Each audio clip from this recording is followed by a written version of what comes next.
اکثر لوگ قرآن و حدیث میں دلیل سننے کے بعد بھی اپنے بزرگوں کی باتوں کو ترجیح دیتے ہیں اور خود کو عاشق رسول بتاتے ہیں کہ ایسے لوگوں کا ایمان کامل ہے؟ یقیناً ان سے بھی اگر آپ الگ سے پوچھیں تو وہ بھی کہیں گے کہ کامل نہیں ہے ایمان، کیسے ایمان کامل ہو سکتا؟ اب یہ سوال یعنی اتنا کریٹیکل کوسچن ہے، اس کے اوپر 1 گھنٹہ صرف اسی سوال پہ اگر بولنا شروع کریں تو میں اپنا درد دل آپ کے سامنے رکھ سکتا ہوں کہ کس طریقے سے مختلف فرقوں نے مختلف سلوگنز بنا کے امت کو دھوکے میں ڈالا ہوا ہے۔ کل حزب بما لدیہم فرحون، ہر فرقہ اس کے اندر خوش ہے جو اس کے پاس ہے۔ یہ اسپیسیفکلی آیت تو جیوز اور کرسچنز کے بارے میں تھی۔ اللہ تعالیٰ نے فرمایا کہ انبیاء کے جانے کے بعد انہوں نے اپنے دین کو پارا پارا کر دیا اور ہر فرقہ اس بات پہ خوش ہے جو اس کے پاس ہے۔ تو اس امت کا بھی وہی حال ہوا ہے، کیونکہ بخاری مسلم دونوں میں حدیث موجود ہے۔ اللہ کے محبوب صلی اللہ علیہ وآلہ وسلم نے فرمایا تم بھی اگلے لوگوں کے طریقے پر چل پڑو گے، قدم با قدم، بالشت بر بالشت، حتیٰ کہ اگلے لوگوں میں سے کوئی گوہ کے سوراخ میں داخل ہوا تو تم بھی وہی کام کرو گے۔ صحابہ کرام علیہم رضوان نے پوچھا یہ اگلے لوگوں سے مراد کیا یہود و نصارہ ہیں؟ تو آپ صلی اللہ علیہ وآلہ وسلم نے فرمایا کہ اگر وہ لوگ مراد نہیں تو اور کون سے لوگ مراد ہیں؟ یہ بخاری اور مسلم کی متفقہ حدیث اس بات کے اوپر گواہ ہے کہ اگلی امتوں کی جو خرابیاں ہیں وہ اس امت میں بھی ٹرانسفر ہوں گی، اور وہ ہمیں ہر پہلو سے نظر آتا ہے۔ ڈاکٹر اشرف آصف جلالی صاحب ایک بریلوی عالم دین ہے۔ اب ان کے لیے یہ بخاری مسلم کی حدیث بہت بڑا امتحان ہے، کیونکہ وہ ایسے فرقے سے تعلق رکھتے ہیں کہ جن کی خرابیاں جب ہم قرآن و سنت سے ہائی لائٹ کرتے ہیں تو وہ یہ کہہ کے جان چھڑا لیتے ہیں یہ تو یہود و نصارہ کے بارے میں ہے، یہ کافروں کے بارے میں ہے۔ تو پھر ہم انہیں یہی حدیث سناتے ہیں کہ نبی علیہ السلام نے فرمایا تھا کہ یہود و نصارہ میں جتنی خرابیاں ہیں وہ اس امت میں ٹرانسفر ہوں گی۔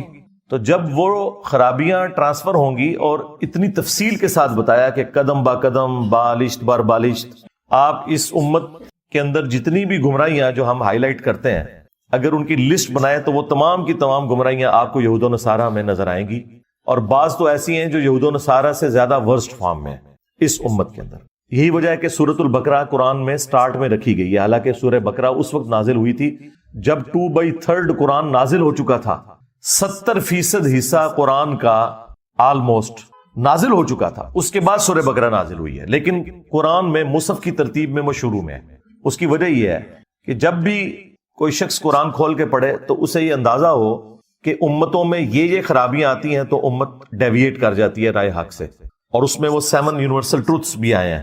سورۃ البقرہ میں اللہ تعالیٰ نے اسپیسیفکلی یہودیوں کے ریفرنس سے، کیونکہ وہ بھی ایک بہت بڑی امت گزری ہے اپنے زمانے میں، تو وہ بھی مسلمان ہی تھے جب تک انہوں نے جیزس کرائسٹ عیسیٰ ابن مریم کا یا محمد رسول اللہ کا صلی اللہ علیہ وآلہ وسلم انکار نہیں کیا تھا۔ تو ان کی ایک ایک خرابی اللہ تعالیٰ نے گنوائی ہے، اور اس کے اینڈ پہ ایک ایک یونیورسل ٹروتھ ارشاد فرمایا ہے، تاکہ یہ پتہ چل جائے کہ اللہ تعالیٰ کا کوئی رشتہ دار نہیں ہے۔ اتنی لاڈلی امت کہ جس میں ہزاروں انبیاء آئے، 3 الہامی کتابیں آئیں، تورات، زبور، انجیل، اس کے علاوہ جو صحائف ہیں وہ الگ سے، جو نسلاً ابراہیمی ہیں، ان کے اندر بھی جب خرابیاں آئیں تو اللہ تعالیٰ نے ان پر عذاب کا کوڑا مسلط کر دیا، اور قیامت تک کے لیے ضربت علیہم الذلہ والمسکنہ، وہ قیامت تک کے لیے اللہ تعالیٰ نے ان پر مقدر کر دی۔ پھر اللہ تعالیٰ نے یہ خیال نہیں کیا کہ یہ انبیاء کی اولاد میں سے ہیں، تو وہ نسبت ان کو کام نہیں آئی۔ تو ڈاکٹر اشرف آصف جلالی صاحب اس طرح کی احادیث تو ظاہر ہے ان کے لیے ایک بڑی تکلیف دہ ہیں، کیونکہ ان کی پوری ڈاکٹرن اکھڑ جاتی ہے۔ وہ سال میں 1 دفعہ توحید کانفرنس کرواتے ہیں، اور اس کانفرنس کے اندر انہوں نے توحید بیان نہیں کرنی ہوتی، باقی ہر چیز بیان ہوتی ہے، اور بیان یہ ہوتا ہے کہ ہم نے جو بابوں کی عبادت شروع کی ہوئی ہے ان کو جو ہم نے مشکل کشا مان لیا ہے، اور وسیلہ اور توسل جو کہ جائز تھا اس کے نام کے اوپر ڈھکوسلا کھڑا کیا ہے، استغاثہ، استعانت، دعائیں مانگنا مرے ہوئے لوگوں سے جو دنیا سے جا چکے ہیں، اللہ کی جنتوں میں زندہ ہیں، دنیا سے ان کا کوئی تعلق نہیں ہے۔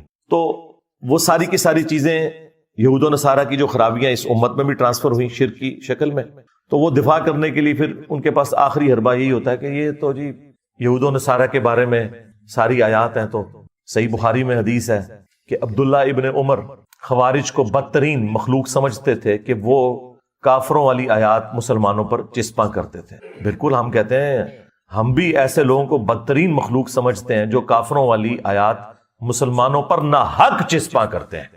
اگر حق پر مبنی کریں پھر بالکل درست ہے، اور وہ بریلوی خود بھی کر رہے ہوتے ہیں۔ یہ بہانہ کرنا کہ کافروں والی آیات مسلمانوں پہ نہیں لگ سکتی، یہ آپ دین کے مقدمے کوئی دھڑام سے گرا رہے ہیں، یعنی ہم کافروں کو یہ بتائیں گے کہ یہ مسلمانوں کے لیے کتاب نہیں ہے، یہ کافروں کے بارے میں نازل ہوئی ہے۔ یہ تو ہدی للناس ہے، پوری انسانیت کے لیے ہدایت ہے یہ کتاب، وبینات من الہدی والفرقان، اور اس میں ہدایت کے روشن دلائل ہیں، اور یہ حق اور باطل میں تمیز کرنے والی کتاب ہے۔ اور یہ الفرقان کا لفظ رسول اللہ کے لیے بھی آیا۔ صحیح بخاری میں نبی علیہ السلام کے بارے میں یہ رپورٹ ہوا کہ 2 فرشتے ان کے پاس آئے، اور نبی علیہ السلام اس وقت خواب کے عالم میں تھے، اور بخاری کی حدیث ہے کہ انبیاء کے جو خواب ہیں وہ نبوت کا 46واں حصہ ہیں، اسپیسیفکلی انبیاء کے خواب۔ ادر دین انبیاء بھی ہو سکتے ہیں، لیکن نبیوں کے خواب میں شیطان کو بالکل کوئی دخل نہیں ہوتی۔ اسی لیے تو سورہ الصافات میں ہے کہ ابراہیم علیہ السلام کو خواب میں اپنے بیٹے کی قربانی دکھائی گئی تو انہوں نے پریکٹیکلی اس کے اوپر عمل کیا، ورنہ اتنا بڑا ڈیسیژن کہ آپ بچہ اپنا قتل کر دیں، اگر خواب میں شیطان کو دخل ہوتا انبیاء کے تو وہ تو اس طرح کا کام نہ کبھی بھی کرتے۔ تو نبی صلی اللہ علیہ وآلہ وسلم نے خواب میں دیکھا 2 فرشتے آپس میں گفتگو کر رہے ہیں، اینڈ پہ وہ ایک فرشتہ دوسرے سے کہتا ہے محمد فرق بین الناس، محمد فرق ہے دنیا میں حق اور باطل کے اعتبار سے، لوگوں میں فرق کرنے والی ذات محمد کی ہے صلی اللہ علیہ وآلہ وسلم۔ اسی کو تو ہم نے عرض کیا ہے کہ میرے نبی سا ہے ہی کوئی نہیں، تیرے بابے تھے شے ہی کوئی نہیں۔ قرآن بھی الفرقان اور رسول اللہ بھی صلی اللہ علیہ وآلہ وسلم بھی الفرقان، حق اور باطل میں تمیز کرنے والا۔ تو نبی علیہ السلام کی زندگی کی جتنی بھی احادیث ہیں، آپ کے فرامین ہیں، جو قرآن آپ نے ہمیں ٹرانسفر کیا، وہ جسے فٹ اسے گفٹ۔ یہ بہانہ کرنا کہ جی کافروں والی آیات مسلمانوں پہ نہیں لگ سکتی، یہ آپ دین کا مقدمہ گرا رہے ہیں، اس کا تو بڑا خطرناک رزلٹ نکلے گا۔ یہ تو اس طریقے سے ہے کہ کوئی شخص یہ کہنا شروع کر دے کہ جو ٹریفک پولیس کے اندر بھرتی لوگ ہیں اگر وہ اشارہ توڑ دیں تو ان کے اوپر کوئی گرفت نہیں ہے، یہ صرف ان لوگوں کے لیے ہے جو ٹریفک پولیس میں نہیں۔ جب آپ یہ بات کریں گے تو پتہ ہے کیا ہوگا؟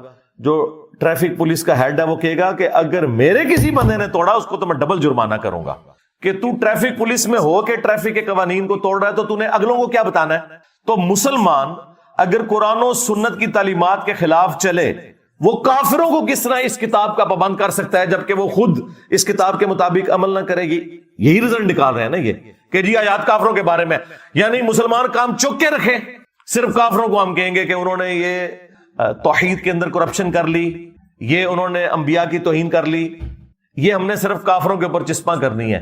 اور بات کرنا وہ بخاری سے عبداللہ ابن عمر کا قول، بھائی عبداللہ بن عمر نے بالکل ٹھیک فرمایا، خوارج صحابہ کرام کے اوپر کافروں والی آیات لگا رہے تھے، وہ تو جرم کر رہے تھے نا، صحابہ کرام میں تو وہ خامیاں موجود نہیں تھیں، انہوں نے مولا علی علیہ السلام کو کافر کہا، نعوذ باللہ خوارج نے، تو ظاہر ہے کہ جو کافروں والی آیات تھی وہ مولا علی کے اوپر اگر کوئی لگائے گا تو ہم اسے گمراہی سمجھیں گے نا، اسے کافر ہی سمجھیں گے نا، وہ بدترین مخلوق ہی ہوگا نا۔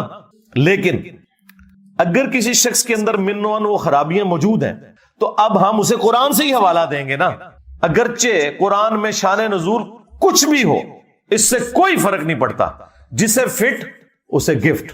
دنیا میں آپ اس کو مثال سے سمجھیں، ٹریفک سگنل جو ہے جب گرین ہوتا ہے تو گاڑی چل پڑتی ہے، ریڈ پہ کھڑی ہو جاتی ہے۔ اب کوئی شخص اس چکر میں پڑ جائے کہ جی اس کا شان نزول کیا ہے، کسی کے دماغ میں یہ کیسے ہی بات آئی ہے کہ ریڈ کے اوپر کھڑے ہونا ہے اور گرین پہ چلنا ہے، چلیں یہ ایک اچھی ہسٹوریکل ڈسکوری تو ہو سکتی ہے، لیکن اس میں سے کیا اینڈ رزلٹ یہ نکلے گا کہ آپ نے ریڈ کے اوپر چلنا شروع کر دینا ہے اور گرین کے اوپر کھڑے ہونا شروع کر دینا ہے؟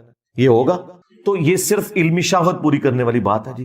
ایس آیت دا شان نزول لبو جی، حدیث دا شان نزول لبو، او بھائی حدیث کا آیت کا شان نزول کچھ بھی ہو، حکم قیامت تک باقی ہوتا ہے۔ اگر تیمم کی آیات نازل ہوئی ہیں نا، وہ صحیح بخاری میں ہے کہ سیدنا ابو بکر صدیق رضی اللہ تعالیٰ عنہ کو کچھ صحابہ آ کے کہتے ہیں کہ یہ آل ابی بکر کی برکت ہے کہ تیمم کی آیات نازل ہوئی جب سیدہ عائشہ کا وہ ہار گھوم گیا تھا اور ایسی جگہ پڑاؤ تھا کہ وہاں پانی ارینج نہیں ہو سکا، تو تیمم کی آیات نازل ہوئی۔ تو یہ واقعہ اگر کسی کو نہ بھی پتا ہو تب بھی تیمم کا طریقہ وہی رہے گا جو قرآن میں لکھا ہوا ہے، کیونکہ تیمم کی آیات تو اب آفاقی ہے نا قیامت تک کے لیے، وہ تو نہیں چینج ہونی، وہ چاہے سفر میں ہو، چاہے بیماری میں ہو، چاہے کوئی سورج نکلنے میں 5 منٹ رہ گیا اور وہ اٹھا ہے اور اس پہ غسل فرض ہے تو وہ بھی تیمم کر کے نماز پڑھ لے گا اپنا ٹائم مینج کرنے کے لیے۔ وہ احکامات تو اب جنرل ہو گئے۔ ٹریفک سگنل میں اگر بلڈ کی وجہ سے کسی نے سرخ کلر کے اوپر رکنا رکھ لیا ہے اور گرینری کی خوبصورتی کی وجہ سے یہ رکھ لیا کہ اس پہ ٹریفک چل پڑے گی، تو یہ ایک اچھی علمی انفارمیشن تو ضرور ہو سکتی ہے، لیکن اس کا اینڈ رزلٹ وہی نکلے گا جو پہلے دن تھا۔ یہ اصل میں جو ہمارے بریلوی مکتب کے لوگ ہیں یا اہل تشیع مکتب کے لوگ، ان کے جو سٹانچ قسم کے علماء ہیں، وہ پبلک کو دھوکہ ان چیزوں کے اوپر دیتے ہیں کہ نہیں جی نہیں، یہ دیکھنا ہے کہ کافروں کے بارے میں آیات ہیں یا مسلمانوں کے بارے میں۔ تو اللہ کے بندو، اس وقت تو کامل الایمان مؤمنین تھے، بہت کم باتیں ہی ہماری ایسی ہوں گی جو ہم ان کے بارے میں ثابت کر سکیں گے، زیادہ تر تو منافقین کے بارے میں ہوں گی یا کافروں کے بارے میں۔ تو پھر قرآن جو ہے اس کا مطلب ہے اس کو پھر 500 صفحوں سے ہم 5 صفحوں کے اوپر لے آئیں، یہ کتنی نان سینس بات ہے۔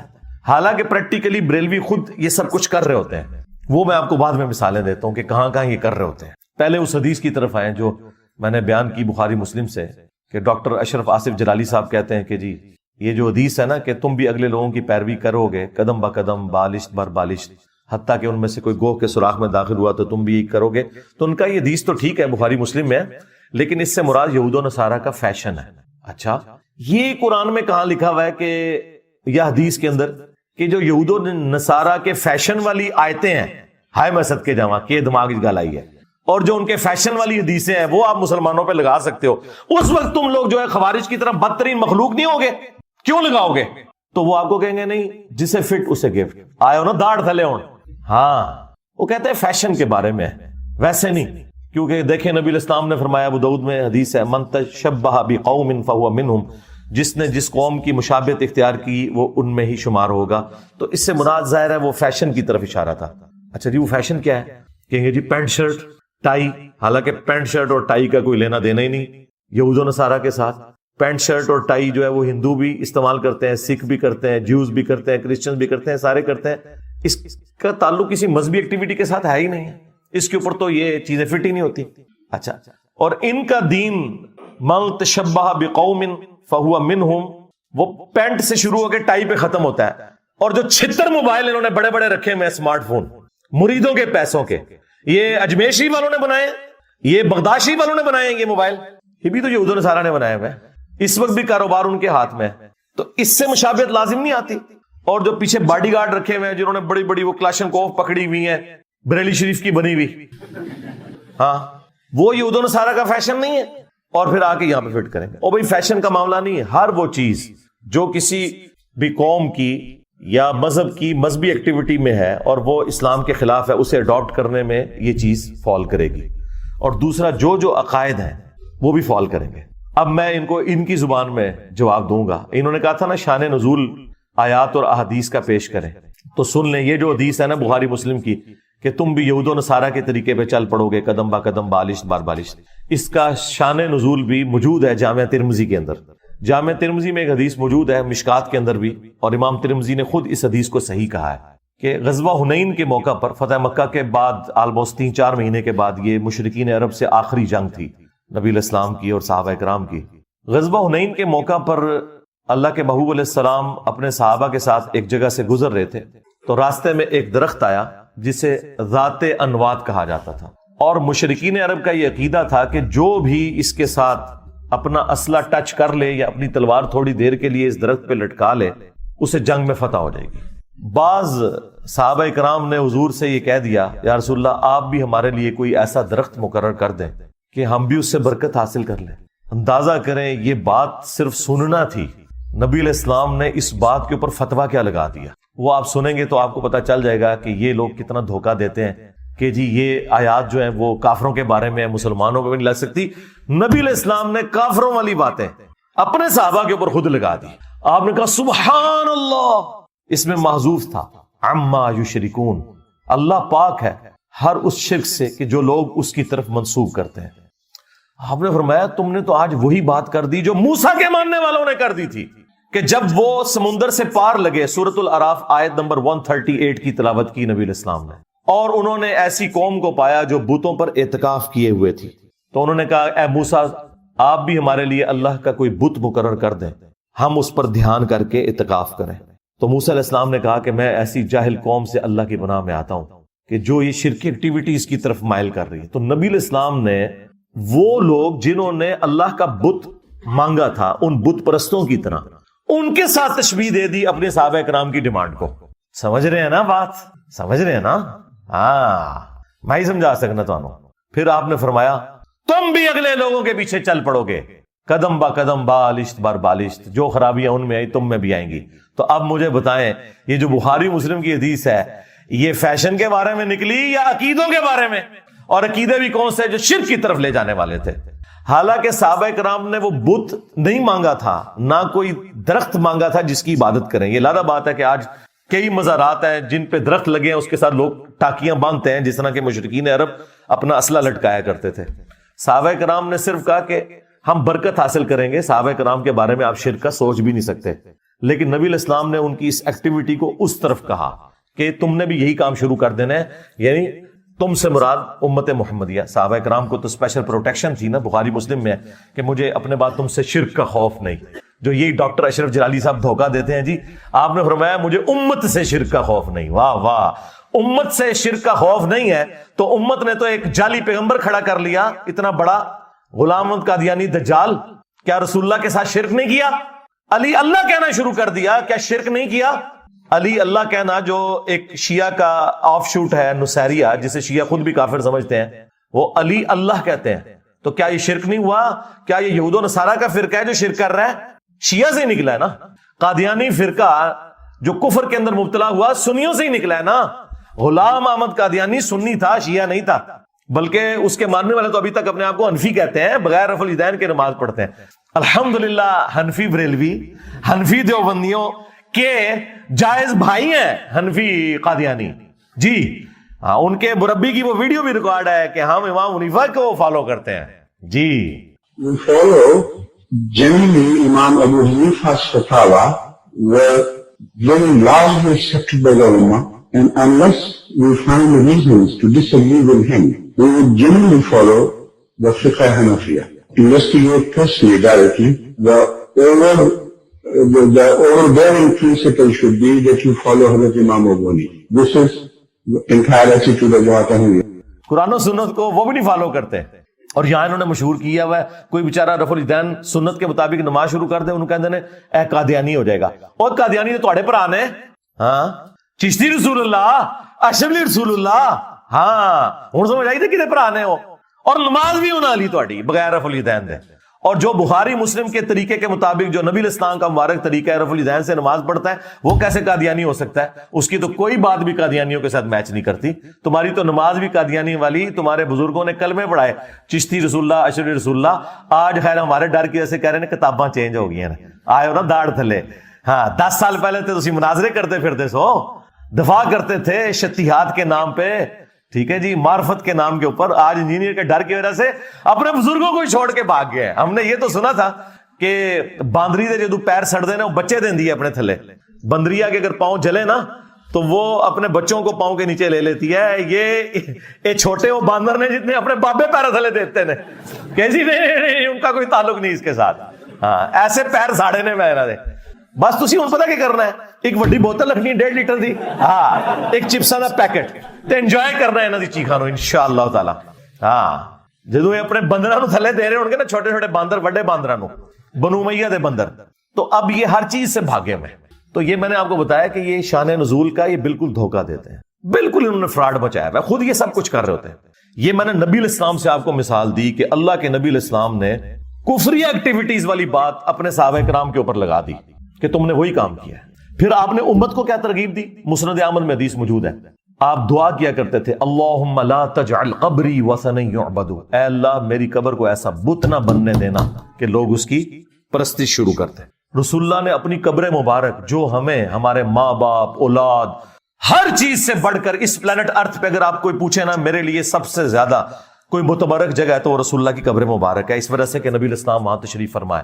نبی علیہ السلام اپنی قبر کو کہہ رہے ہیں بت، اللہم لا تجعل قبری وثنا یعبد، اے اللہ میری قبر کو ایسا وثن ایسا بت نہ بنانا کہ لوگ اس کی پوجا شروع کر دیں۔ نبی علیہ السلام نے توحید اسٹیبلش کرنے کے لیے اپنی قبر کو بت سے تشبیہ دے دی، اور یہاں لوگ قبروں کے بارے میں بے فکر ہوئے ہیں۔ پھر بخاری میں حدیث کہ دیکھنا میری شان کو اس طرح بلند نہ کرنا جس طرح نصارہ نے اپنے پیغمبر کو بڑھا دیا تھا، یعنی عیسیٰ ابن مریم کو۔ میں اللہ کا بندہ اور اس کا رسول ہوں، مجھے اللہ کا بندہ اور اس کا رسول ہی کہنا، محمدن عبدہ ورسولہ، اور ہم یہی کہتے ہیں الحمدللہ۔ تو نبی علیہ السلام نے امت کو بھی آگے سے ترغیب دلائی. پھر امت نے ترغیب کیسے پکڑی؟ بخاری مسلم دونوں میں حدیث ہے. اما عائشہ سلام اللہ علیہا کہتی ہیں کہ نبی علیہ السلام کے آخری دن چل رہے تھے اور آپ کے پاس پانی کا ایک برتن رکھا ہوا تھا. آپ تکلیف کی وجہ سے بار بار اپنے چہرے اقدس سے چادر ہٹاتے اور پھر اس پانی سے اپنے جسم پہ کچھ مل کے بخار کی شدت کو ٹھنڈا کرتے اور بار بار یہ کہتے لعن اللہ الیہود والنصارى اتخذوا قبور انبیاءہم مساجدہ. اللہ کی لعنت ہو یہود و نصارہ پر، انہوں نے اپنے نبیوں کی قبروں کو سجدہ گاہ بنا لیا تھا. نبی علیہ السلام کی آخری وقت کی ٹینشن یہ ہے کہ میری امت میرے ساتھ کوئی ایسا معاملہ نہ کرے. اور اس حدیث میں بخاری اور مسلم دونوں میں آگے ہماری ماں سیدہ عائشہ سلام اللہ علیہا کے الفاظ ہیں کہ اگر ہمیں یہ خطرہ نہ ہوتا کہ لوگ رسول اللہ کی قبر پہ سجدے شروع کر دیں گے تو میں رسول اللہ کی قبر کو عوام الناس کی زیارت کے لیے کھلا چھوڑ دیتی، یعنی اپنے حجرے کی دیوار بھی گرا دیتی، جس کا جب دل کرے رسول اللہ کی قبر پہ حاضر ہو. لیکن مجھے یہ خطرہ ہے کہ لوگ قبر پہ سجدے شروع کر دیں گے. اما عائشہ کو تو کسی نے نہیں کہا کہ جی بعد میں تو بریلویوں نے اور شیعہ نے یہ معاملات آگے لے کے چلنے ہیں کہ جی امت میں شرک آنا ہی کوئی نہیں ہے. تو تمہیں نہیں پتا کہ شرک نہیں آئے گا، وہ چیز ہی کچھ اور تھی. اس کے لیے میری تفصیلی ویڈیو ہے، مجھے تم سے شرک کا خوف نہیں، یہ میں نے تفصیلی ویڈیو ایک ریکارڈ کرائی ہے، وہ آج میرا ٹاپک نہیں. پھر بخاری اور مسلم دونوں میں موجود ہے نبی علیہ السلام کا آخری وقت چل رہا ہے اور حضور کی 3 بیویاں آپ کے پاس بیٹھی ہوئی ہیں، سیدہ ام سلمہ، سیدہ ام حبیبہ اور سیدہ عائشہ رضی اللہ عنہن وعلیہم السلام اجمعین. ان میں سے 2 تو ایسی ہیں جو سینئر ہیں اور انہوں نے ہجرت مدینہ سے پہلے ہجرت حبشہ بھی کی ہوئی ہے. ام سلمہ نے بھی اور ام حبیبہ نے بھی. اس وقت خیر وہ ام المومنین نہیں تھی، اپنے ایکس ہسبینڈز کے عقد میں تھی وہ. تو انہوں نے نبی علیہ السلام کی موجودگی میں گفتگو کرتے ہوئے کہا کہ جب ہم حبشہ ہجرت پہ گئے تھے نا تو وہاں ہم نے ماریہ نام کا ایک گرجا دیکھا تھا جہاں پہ کچھ تصویریں لٹکی ہوئی تھی. بخاری مسلم کے الفاظ ہیں کہ حضور تکلیف کی وجہ سے، اور آپ کا آخری وقت آیا ہوا ہے، تکلیف کے عالم میں بھی ایک دم جب یہ بات سنی نا تو فوراً آپ متوجہ ہوئے. آپ نے فرمایا ان کی یہی تو خرابی تھی، جب ان کا کوئی نیک بندہ یا پیغمبر مر جاتا تھا نا تو وہ اس کی قبر کے اوپر تصویریں لٹکا دیتے تھے، مسجدیں بنا لیتے تھے، پھر پوجا شروع کر دیتے تھے. قیامت کے دن وہ لوگ بدترین مخلوق ہوں گے. آپ کے پیغمبر کو آخری وقت میں ٹینشن یہ ہے کہ امت اپنے پیغمبر کے ساتھ یہ کام نہ کرے، اور آج امت نے پیغمبر کو تو چھوڑ دے، جعلی بابوں کے ساتھ وہ عقیدے وابستہ کر لیے. میں مسلم شریف میں حدیث موجود ہے، جندب رضی اللہ تعالیٰ عنہ کہتے ہیں کہ نبی علیہ السلام سے ان کی وفات سے 5 دن پہلے میں نے یہ بات سنی تھی خود، کہ دیکھنا اگلے لوگوں میں سے جب کوئی بندہ فوت ہو جاتا تھا، کوئی پیغمبر فوت ہو جاتا تھا تو لوگ اس کی قبر پہ سجدے شروع کر دیتے تھے. میرے ساتھ تم نے یہ کچھ نہیں کرنا، میں تمہیں منع کرتا ہوں. یار کسی بریلوی نے جو ادھر موجود تھے حضور کے زمانے میں، حضور کو یہ نہیں کہا یا رسول اللہ آپ نے تو خود ہی کہا امت نے شرک نہیں کرنا، یہ آپ کو آخری وقت میں ٹینشن کیوں پڑی ہوئی ہے؟ حضور کو پتا تھا کہ یہ ساری خرابیاں امت میں آئیں گی. یہ 3 میں نے آپ کو اتنی میجر باتیں بتا دی ہیں نبی علیہ السلام کے ریفرنس سے، 3 سے بھی خیر زیادہ ہو چکی ہیں، 5 ہو چکی ہیں. اب آگے چلیں، آگے چل. ہاں آگے بخاری میں لکھا ہوا ہے کہ جب سیدہ عائشہ سلام اللہ علیہا جنگ جمل کے لیے روانہ ہوئی تو ایک صحابی کہتے ہیں میں نے ارادہ کیا کہ میں عائشہ کا ساتھ دوں علی کے خلاف، لیکن جنگ جمل کے دنوں میں مجھے حضور کی ایک حدیث نے نفع پہنچایا اور میں ایسا کام کرنے سے رک گیا. اب ذرا صحابی کے الفاظ آپ نے سننے ہیں کہ وہ حدیث کون سی ہے. وہ کہتے ہیں کہ میں نے نبی علیہ السلام سے خود یہ بات سن رکھی ہے کہ جو قوم اپنی عمارت، اپنی حکومت، اپنے معاملات کسی عورت کے سپرد کر دے وہ کبھی کامیاب نہیں ہو سکتی. اور پھر ساتھ وہ صحابی کہتے ہیں یہ بات آپ نے اس وقت ارشاد فرمائی تھی جب کسرا کے لوگوں نے ایک عورت کو اپنا حکمران بنا لیا تھا. یہ وہی عورت تھی جو حضرت عمر کے دور میں جس کو شکست ہوئی اور پرشین امپائر گری قادسیہ کے اندر سعد ابن ابی وقاص کے ہاتھوں، اس وقت وہی عورت حکمران تھی.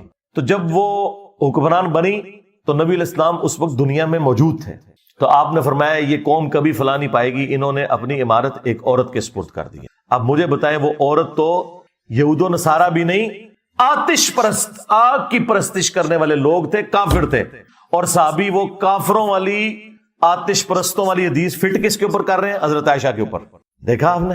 ہاں ان کو میں ہی جواب دے سکتا ہوں. اور تو گل کتنے گئی کہ جی وہ کافراں لیاں گلاں مسلمانوں تے نہیں لگ سکدیاں، اور لا کے ہمیں بخاری سے عبداللہ بن عمر کا قول پیش کرتے ہو. عبداللہ بن عمر نے بالکل ٹھیک کہا کہ خوارج نہ حق فٹ کر رہے تھے مولا علی اور ان کے ساتھیوں کے اوپر. اگر حق پہ مبنی فٹ کی جائے پھر کوئی حرج نہیں ہوتا، جس طرح اس صحابی نے کیا. انہوں نے کہا میں عائشہ کا ساتھ اس لیے نہیں دے رہا کیونکہ حضور نے کہا تھا کہ عورت کے حوالے جب سپردگی ہو جائے حکومت کی وہ کامیاب نہیں ہوتی، کیونکہ کسرا کے لوگوں نے ایک عورت کو حکمران بنا لیا.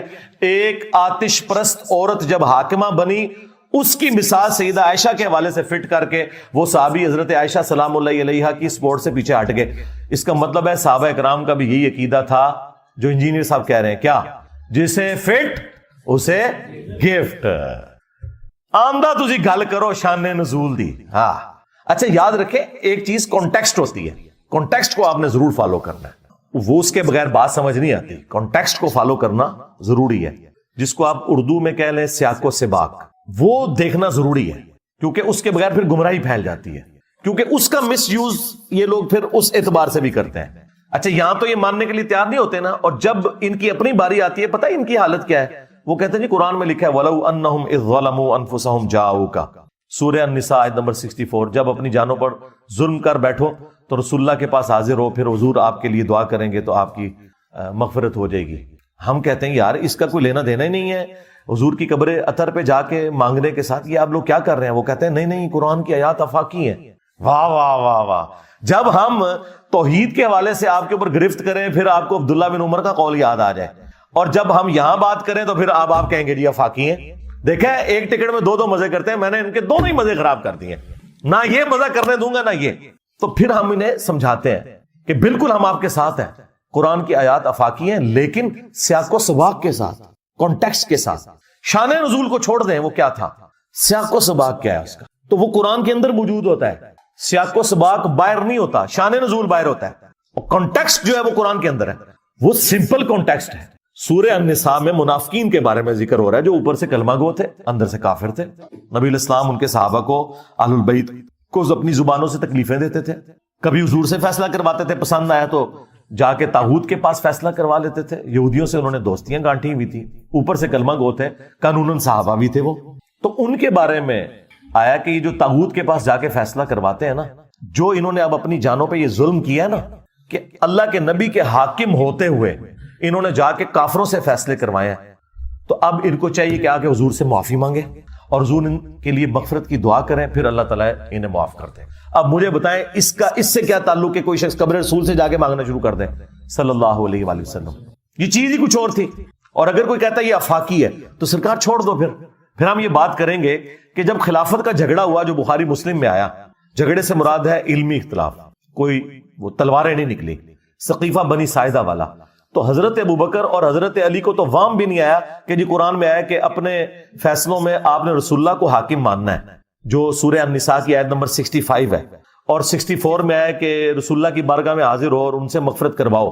تو آئیں قبر رسول سے جا کے فیصلہ کروا لیتے ہیں. اور قبر رسول تک تو بات ہی نہیں پہنچی تھی، نبی الاسلام کی تو میت مبارک 3 دن تک باہر رکھی رہی ہے، کیونکہ صحابہ کرام نے جنازہ پڑھنا تھا آپ کا ٹولیوں کی شکل میں. ہاں جماعت کے ساتھ نہیں ہوا، ٹولیوں کی شکل میں ہوا ہے. یہ الگ سے میری اس پہ ویڈیو ریکارڈ ہے. تو اس وقت حضور سے تو کسی نے مشورہ نہیں کیا کہ یا رسول اللہ آپ تو ابھی قبر اطہر کے اندر نہیں گئے، تو قرآن میں ہے کہ اپنے فیصلوں میں حاکم ماننا ہے آپ کو، تو آپ فیصلہ کریں، آپ کا سکسیسر کون ہے آپ کے بعد. صحابہ کو یہ پتہ ہی نہیں تھا کہ یہ کام بھی کرنا ہوتا ہے. تو انہوں نے تو آفاقی نہیں بنایا، ایسے کہتے ہیں آفاقی نے. ہاں اللہ کے نبی دنیا میں موجود ہوں، ہم اپنا ہر دنیا اور آخرت کا مسئلہ حضور کے سامنے پیش کریں گے، بالکل ڈائریکٹ حضور سے ہی مانگیں گے جا کے. وہ مسلم میں نہیں آتا ایک صحابی حضور کو وضو کروایا کرتے تھے، سیدنا ربیہ رضی اللہ تعالیٰ عنہ، سمندر رحمت جوش میں آپ نے فرمایا سل ربیہ مانگ کیا مانگتا ہے، اور انہوں نے تیاری کر کے بیٹھے تھے. ان کا یا رسول اللہ جنت میں آپ کا پڑوس مانگتا ہوں. میرے خیال اس سے بڑی کوئی دعا ہو ہی نہیں سکتی تھی. ایک دعا اس سے بڑی ہے وہ پوری نہیں ہو سکتی کہ اے اللہ مجھے پیغمبر بنا دے، یا رسول اللہ آپ اللہ سے سفارش کریں اور میں پیغمبر بن جاؤں. یہ سب سے بڑی کوئی دنیا میں کسی کی ڈگری ہو سکتی ہے نا، تو یہ ہے کہ وہ اللہ کا پیغمبر ہو. اس کے بعد اگر کوئی ڈگری ہے اس کائنات میں تو یہ ہے کہ وہ اللہ کے نبی علیہ السلام کا پڑوسی بن جائے جنت میں. اگر آپ کے علم میں اس سے بڑی کوئی ڈگری ہے تو مجھے بتا دیں. تو نبی علیہ السلام نے فرمایا پھر کثرت سجود سے میری مدد کر. یعنی تو بھی یہ نہیں ہے کہ بھائی میں خالی دعاؤں ہی کراں گا، جو کچھ بھی ہے تیرے محبوب کی امت سے، کثرت سجود سے میری مدد کر. یعنی فرض تو نے پڑھنے ہی پڑھنے ہیں، اس کے علاوہ بھی نفلی باتوں میں ہمیشگی کر. میں پھر سفارش کروں گا کہ یہ بڑا لائق سٹوڈنٹ ہے میرا، تو اے اللہ تو اس کو پڑوسی کر دے میرا جنت میں. کثرت سجود سے میری مدد کر. اس پہ میں پھر اکثر بولا کرتا ہوں کہ ہم ربیہ والا عقیدہ رکھتے ہیں کہ ہمیں نبی علیہ السلام کا جنت میں پڑوس چاہیے. اور یہ صوفیوں کے ماننے والے ان کے عقیدے رابعہ والے ہیں. اور رابعہ جو ہے نا وہ ایک عورت تھی نا, ادھی کلندری کہتے ہیں یہ اس کو, کیونکہ عورت ہی کہتے ہیں ادھا کلندر سن ہو, 2.5 کلندر ہوئے یہ ادھے کلندر سن. تو یہ رابعہ ایک عورت تھی, یہ تابعین کے دور کے اندر, بلکہ تبع تابعین کے دور میں آلموسٹ.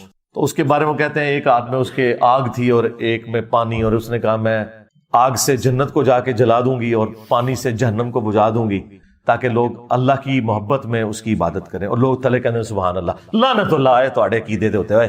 کیا یہ جنت کی لالچ شیطان نے دیا یا اللہ نے؟ جنت اللہ کی رحمت کا مقام نہیں ہے؟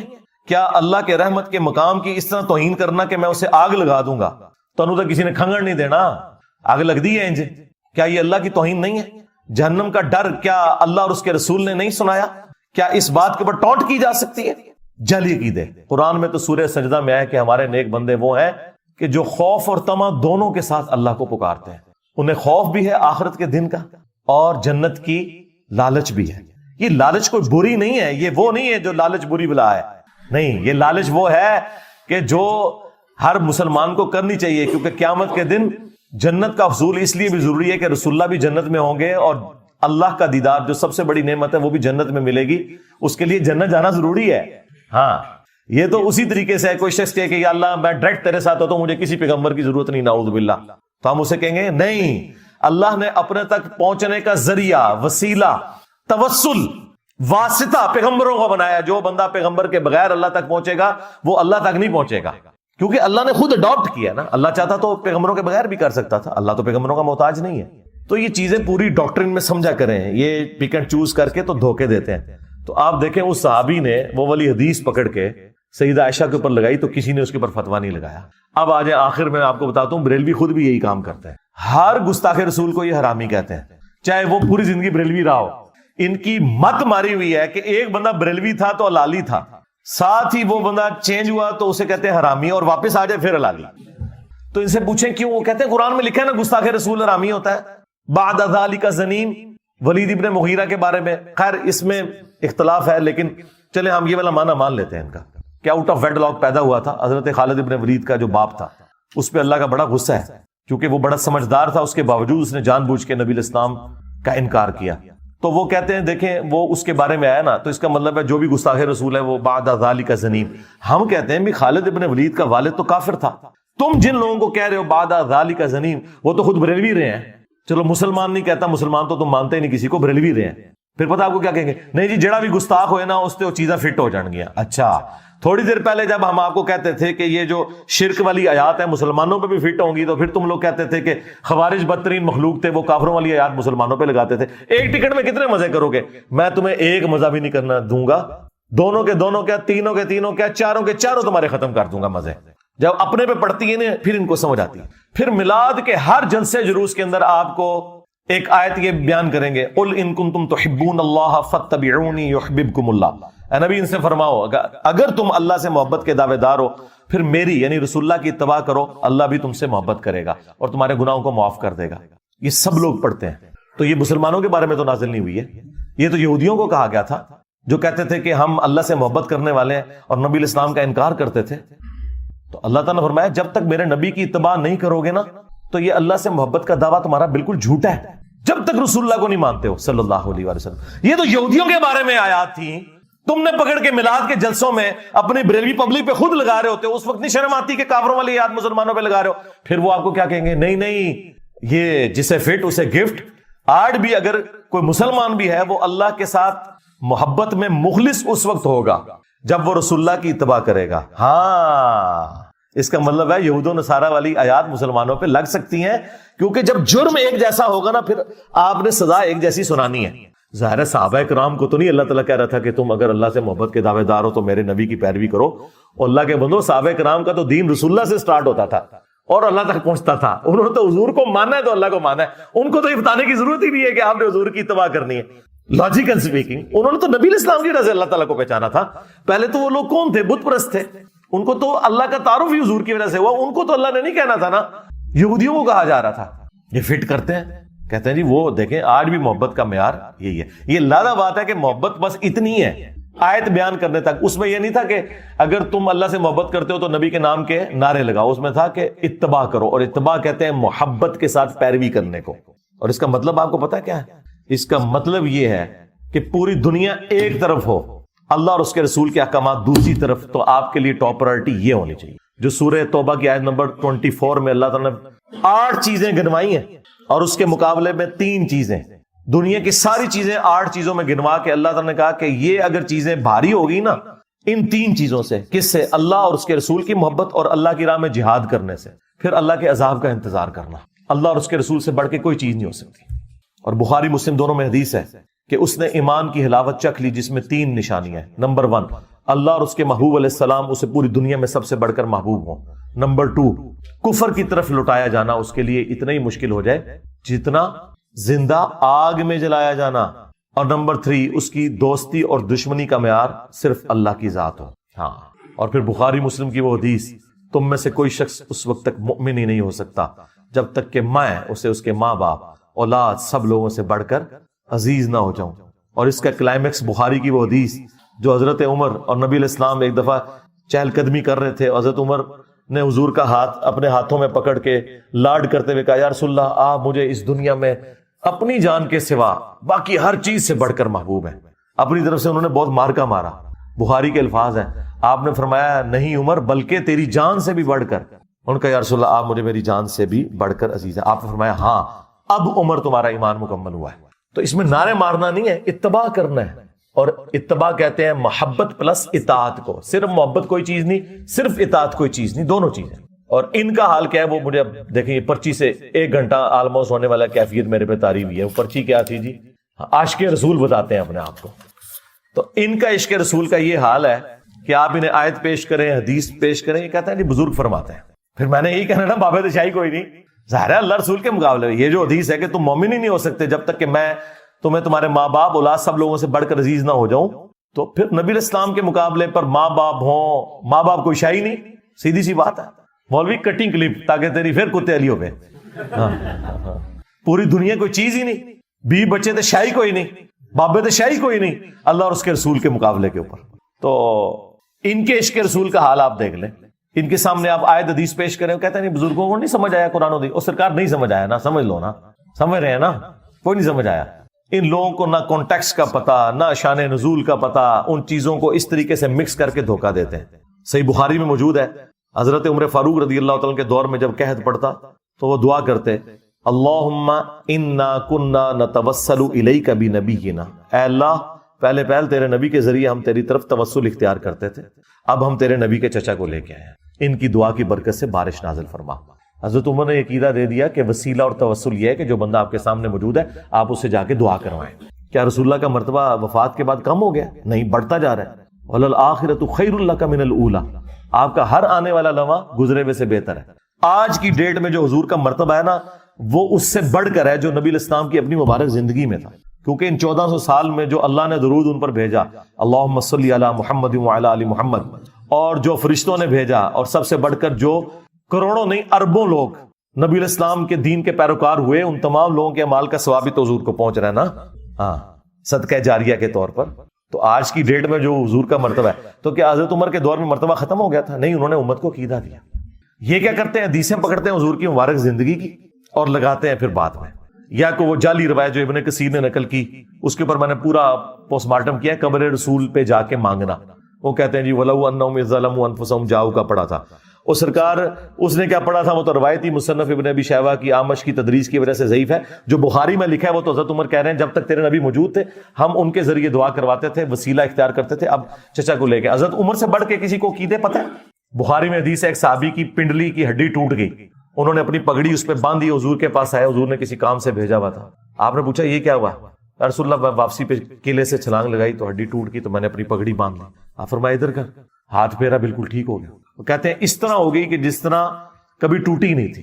تو سرکار آج جو بھی کوئی مسئلہ ہمیں درپیش ہوگا تو ہم قبر رسول پہ نہیں جائیں گے، ہاں حضور اگر دنیا موجود ہو ہم ضرور جائیں گے، اس فرق کو سمجھیں۔ ورنہ اگر کوئی عاشق رسول ہے تو اپنی ہڈی توڑوائے پھر پنڈلی کی۔ اگر ایک بریلوی کی پنڈلی کی ہڈی ٹوٹنے سے پوری دنیا کے مسلمانوں کے عقیدے صحیح ہوتے ہیں تو کوئی مہنگا سودا ہے؟ ویزا ہم لگوا دیتے ہیں۔ یہ آپ بات کریں گے کہتے ہیں جی کعبے جا کے ٹھیک کرا لو نا بندہ، وہ کعبے والے کا تو دعویٰ ہی نہیں ہے، اس نے تو دنیا کو اسباب سے جوڑا ہوا ہے۔ کعبے والے نے کہاں کہا ہے کہ 100 دفعہ بسم اللہ پڑھنے سے تو بھوک ختم ہو جائے گی اور 100 دفعہ دروشی پڑھنے سے پیاس ختم ہو جائے گی؟ کعبے والے نے تو کعبے کی بے حرمتی اس وقت ہوتے دیکھی جب یزید کے دور میں چڑھائی ہوئی. کعبے والے نے تو حسین ابن علی کو مظلومانہ شہید ہوتے ہوئے دیکھا. دنیا کو اللہ تعالیٰ نے اسباب کے ساتھ جوڑا ہے, مسلمانوں کی ڈیوٹی لگائی ہوئی ہے. ہاں, یہ آپ کا عقیدہ ہے کہ بزرگ بابوں نے جو ہے وہ دنیا سنبھالی ہوئی ہے. ہاں, اللہ نے یہ کہیں نہیں کہا کہ میں نے دنیا سے اعتبار سے سنبھالی ہوئی ہے کہ میں انٹروین کروں گا. نہیں, اللہ نے اپنے معاملات جو جن معاملات میں ہمیں آزادی دی ہوئی ہے وہ ہم پہ چھوڑے ہیں کہ آپ نے اپنی آخرت کی فکر کرنی ہے. اللہ نے کبھی انٹروین نہیں کرنا. وہ ایک ابرا کے لشکر کو ایک دفعہ ہی ہلاک کیا ہے, اس لیے کہ اس سال کو ایک یادگار سال بنانا تھا. حضور کی پیدائش کا سال تھا, عام الفیل والا. ورنہ تو یزید نے چڑھائی کی, حجاج ابن یوسف نے چڑھائی کی. یزید کے دور میں خانہ کعبہ ڈیمیج ہو گیا. بخاری مسلم میں آیا کہ قرب قیامت میں ایک پتلی ٹانگوں والا حبشی کعبے کی اینٹ سے اینٹ بجا دے گا, کوئی حفاظت نہیں ہوگی. ہاں, ایک جگہ صرف آیا بخاری مسلم میں کہ دجال کعبے میں داخل نہیں ہوگا اور مدینے میں داخل نہیں ہوگا. بس اتنی گارنٹیاں آئی ہیں. آپ کے بزرگوں نے تو ساری گارنٹیاں اٹھائی ہوئی ہیں. کتنے نے ہونا میرے بعد ڈر کے لک گئے میرا خیال ہے کدھر. ہاں, تو یہ کیا عقیدے آپ نے امت کو دیے میں, اللہ سے ڈر جائیں. چیز کہاں کی ہوتی ہے اور کہاں جا کے فٹ کرتے ہیں. اور عشق رسول کا یہ حال ہے کہ قرآن کی آیت حدیث آپ کو کوئی بارڈر ہی نہیں کرتے. اور قرآن میں کیا آیا ہے, لا ترفعوا اصواتکم فوق صوت النبی, اپنی آوازوں کو بھی نبی کی آواز سے بلند نہ کرنا. اور بخاری میں اس کا شان نزول موجود ہے. بڑا شوق جو نا شان نزول سننے کا, سنو. بخاری میں موجود ہے کہ حضرت ابوبکر اور عمر آپس میں گفتگو کرتے ہوئے حضور کی موجودگی میں, رسول اللہ کے ساتھ کوئی بدتمیزی نہیں کی, ان کے ساتھ کوئی تل کلامی نہیں ہوئی, آپس میں باتیں کرتے ہوئے ایک معاملے میں اختلاف ہوا. ایک قبیلہ مسلمان ہوا تھا. نبی علیہ السلام کی عادت تھی کہ جب کوئی قبیلہ مسلمان ہوتا تھا نا تو ایک فوکل پرسن مقرر کرتے تھے تاکہ بعد میں اس تک کمیونیکیشن کی جائے اور وہ باقی قبیلے کو پہنچا دے. تو حضرت ابوبکر نے مشورہ دیا کہ یا رسول اللہ, یہ فلاں شخص جو ہے یہ سب سے بہترین بندہ ہے, اس کو آپ فوکل پرسن مقرر کریں. حضرت عمر نے کہا نہیں, یہ بندہ ٹھیک نہیں, اس کو کریں. اب یہ دو مختلف بندوں کے اوپر اختلاف شروع ہو گیا. حضرت ابوبکر نے کہا کہ عمر, میں جب بھی کوئی مشورہ دیتا ہوں تم ہمیشہ میری مخالفت کرتے ہو. بس کرتے کرتے جھگڑا ہوا, آواز بلند ہو گئی, قرآن کی آیات نازل ہو گئی. اور وہ تابعی جو روایت کرتا ہے نا, عبداللہ ابن ابی ملیکہ, عبداللہ ابن زبیر کا شاگرد ہے صحابی کا. عبداللہ ابن زبیر سے وہ روایت کرتے ہوئے کہتا ہے کہ قریب تھا کہ اس مخلوق کے دو بہترین لوگ برباد ہو جاتے جب انہوں نے انجانے میں رسول اللہ کے حضور اپنی آوازوں کو بلند کر دیا. اور وہ دو بہترین لوگ ابو بکر اور عمر تھے. سرکار, اگر ابو بکر اور عمر کا یہ حال ہے تو تھوڑے بابے تو شاہی کوئی نہیں. تو جب یہ آیات نازل ہوئی کہ جنہوں نے حضور کی آواز سے بھی آواز بلند کی ان کے اعمال اکارت ہو جائیں گے, انہیں خبر بھی نہیں ہوگی, یعنی توبہ کی توفیق بھی نہیں ملے گی. تو اس کے بعد صحابہ کرام حضور کے ساتھ اتنی آہستہ آواز میں بات کرتے تھے کہ بخاری کے الفاظ ہیں, عبداللہ ابن زبیر کہتے ہیں حضرت عمر کی تو آواز اتنی کم ہوگی کہ حضور کو بعض کا سنائی نہیں دیتی تھی. آپ کہتے تھے اونچا بولو, مجھے آواز نہیں آ رہی. تو پھر اگلی آیات نازل ہوئی, ان الذین یغضون اصواتهم عند رسول اللہ, بے شک جو لوگ رسول اللہ کے حضور اپنی آوازوں کو پس رکھتے ہیں یہی وہ لوگ ہیں جن کے دلوں کو اللہ نے تقوی کے لیے چن لیا ہے, ان کے لیے مغفرت اور اجر عظیم ہے. اللہم اجعلنا منہم مع النبیین والصدیقین والشہداء والصالحین, آمین. اور آج بھی روزہ شریف کے اوپر یہ آیات لکھی ہوئی ہیں. ہاں سبحان اللہ. وہ تین بڑی بڑی جالیاں نا, ایگزیکٹ جہاں قبر رسول ہے نا صلی اللہ علیہ وآلہ وسلم, جو بڑا سا ایک انہوں نے رنگ بنایا ہوا ہے, اس کے ساتھ دو چھوٹے رنگ ہیں ابوبکر عمر. تو ان جالیوں کے اوپر یہ لکھا ہوا ہے لا ترفعوا اصواتکم فوق صوت النبی, کیونکہ آج بھی رسول اللہ کی قبر کے پاس آواز بلند کرنا یہ گستاخی ہے. ایون حج عمرے کی کتاب جو مفتی اعظم سعودیہ نے نکالی ہے اس میں لکھا ہے کہ نبی علیہ السلام اپنی وفات کے بعد بھی اسی طرح قابل احترام ہے جس طرح اپنی زندگی میں تھے. قبر رسول کے پاس بھی آپ آواز بلند نہیں کر سکتے. تو سینٹر والی جالیوں پہ یہ آیت لکھی ہے. اور جو باب السلام کی طرف سے جب آپ انٹر ہوتے ہیں تو یہ سینٹر والی جالیوں کے ساتھ جو یہ والی پہلے جو جالیاں آتی ہیں ان کے اوپر وہ آیت لکھی ہے ان الذین یغضون اصواتهم عند رسول اللہ, بے شک جو لوگ اپنی آوازیں پس رکھتے ہیں رسول اللہ کے حضور, ان کی دلوں کو اللہ نے تقوی کے لیے چن لیا, ان کے لیے مغفرت اور اجر عظیم ہے. پہلے یہ آیات آتی ہیں, پھر قبر رسول کے اوپر والی آیات لا ترفعوا اصواتکم فوق صوت النبی, پھر تیسری آخری جالیاں آتی ہیں جو آپ باب البقیع سے باہر نکل جاتے ہیں بقیع کی طرف. اس کے اوپر لکھا ہے ما کان محمد ابا احد من رجالکم ولکن رسول اللہ وخاتم النبیین, ختم نبوت والی آیت اس کے اوپر لکھی. اب تو انہوں نے بڑی خوبصورت کر کے نئی وہ ساری بنا دی ہے کنسٹرکشن. اور ترکیوں کے دور میں بھی یہی تین آیات لکھی ہوئی تھی, انہوں نے اسی کا ہی ریپلیکا بعد میں بنایا ہے. میں نے اس سے جو مدنی رزلٹ نکالا ہے نا وہ بڑا حیران کن ہے. یہ عشق رسول کا دعویٰ کرتے ہیں, مجھے بتائیں جو لوگ انجانے میں حضور کی موجودگی میں ان سے آواز بلند کر دیں وہ تو ہو جائیں برباد, چاہے وہ ابو بکر عمر ہی کیوں نہ ہوں.